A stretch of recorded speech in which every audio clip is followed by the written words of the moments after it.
Welcome back to the Enterslice YouTube channel. My name is Pratibha.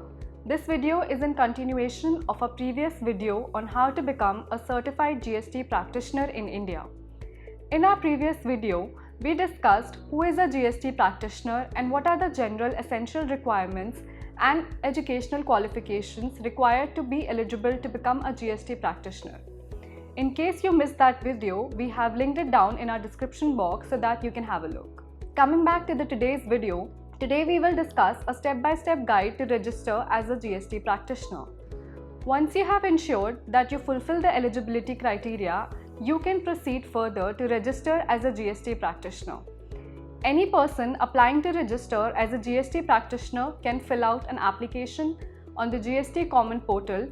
In order to initiate the registration process, go to the GST Common portal and click on New Registration and begin the filing of the Form GST PCT 01. As a next step, click on the drop-down menu and select I am a GST practitioner, and then you will be asked to fill in the relevant state and district. Enter the inquired details such as PAN, email address and mobile number, etc. and click on Proceed. The next step will require verification, for which 2 OTPs, that is the one-time passwords, will be solicited from you via your registered email address and registered mobile number. After providing those, a TRN, which is the temporary reference number, will be generated. Provide that along with the OTP received.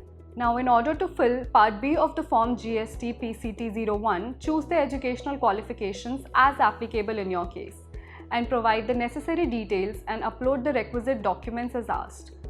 Enter your basic personal and professional details and upload your photograph and required proof of address as per the guidelines prescribed.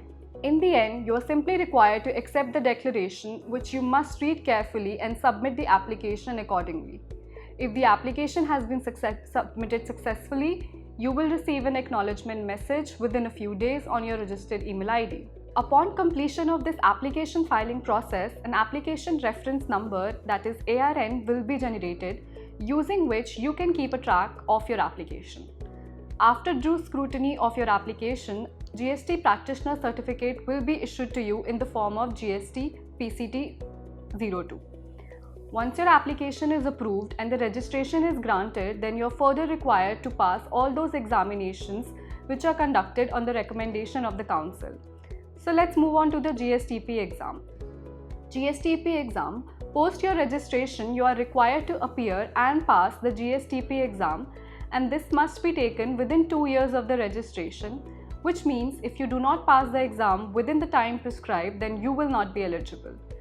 As an applicant, you are required to score at least 50% in the said exam in order to qualify as a GST practitioner. Once you clear this exam, congratulations, you have become a certified GST practitioner.